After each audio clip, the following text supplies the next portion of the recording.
Hey everybody, what's up and welcome back to today's video guys. And today guys, I'm going to go ahead and be showing you how to go ahead and reorder the order of your photos in your Etsy store.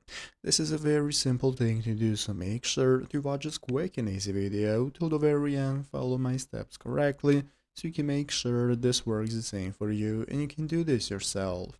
But yeah guys, let's get straight into it.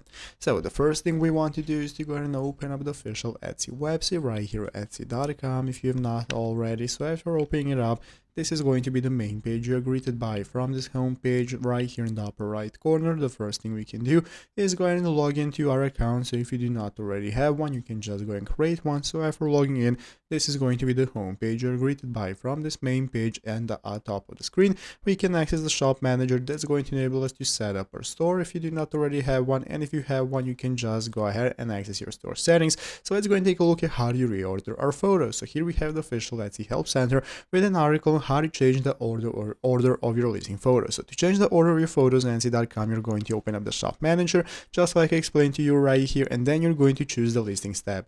You're going to open up your listings. Once you open up your listings, you can click to edit your listing or create a new listing depending whichever you want. So edit your listing by clicking the edit button next to the listing you want to reorder the photos for, and after you have added at least 2 images to the photo section, you can select and drag them to change the order. So you're going to click on them, and without letting go, you're going to drag in the order you want to put your photos, and just like that you can save your photos, reorder them, and that's how it's done. So I hope this video was helpful. If it was, make sure to leave a like, subscribe to the channel. Thanks for watching, take care, and bye.